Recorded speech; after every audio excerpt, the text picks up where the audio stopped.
The world's favorite auntie just died. R.I.P. Queen Lizzie. Gone too soon. NANI? How did you guys feel when you heard about that? How did you guys feel, really?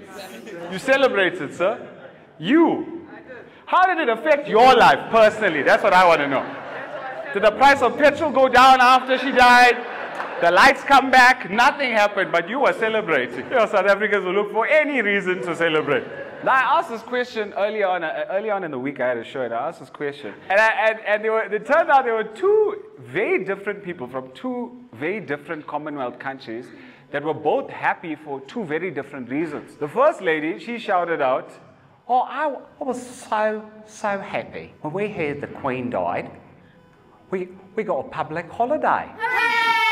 These Australians had a public holiday. Imagine that. Their ex-boss dies and they get a public holiday. We're also part of the Commonwealth. Why did we get a public holiday? But then I realized, us South Africans, we don't care. Nelson Mandela died. We didn't even get an extension on our lunch break. They didn't even give us one public holiday. In fact, our most beloved leader died. And they didn't even have the decency to find the right guy to do the subtitles.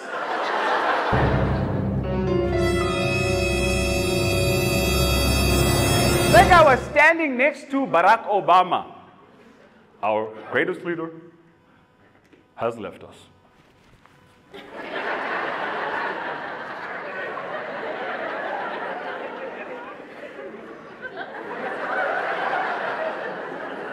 He was begging for 2 rand from Barack Obama. And then the second guy, this guy was from Zimbabwe. So he was happy for a very different reason. This guy jumped out of his seat.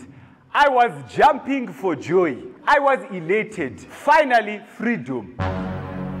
What? Finally, freedom? Yes, I was out of this world. No, you are out of Zimbabwe. Why are you so excited? Because that woman's family was responsible for all of our problems. Don't give us that. Her family may have started the fire, but we all know who kept it going for 90 years. Oh no! Mugabe was just fanning it there. Bring the blitz.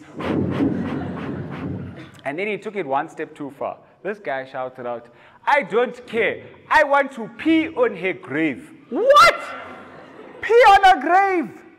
Do you know David Beckham waited in that queue for 16 hours to say goodbye to the Queen one final time?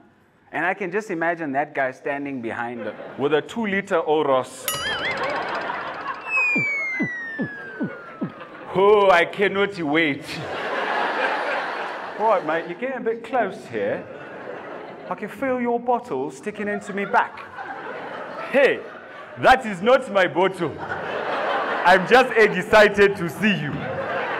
Mate, calm down. It's been a long day. I've been standing in this queue for like 12 hours. I don't have time for this. Oh, my friend, come to South Africa. You will wait in a queue for 16 hours just for them to tell you the system is offline. Trust me, I've been to Home Affairs many, many times. Then eventually they get to the front. He pays his respects, and now it's this guy's turn. Ho, ho! David, I'm about to bend it like you. God save the Queen. But how did you guys find out? How did you guys get the news? Huh? How did you get the news?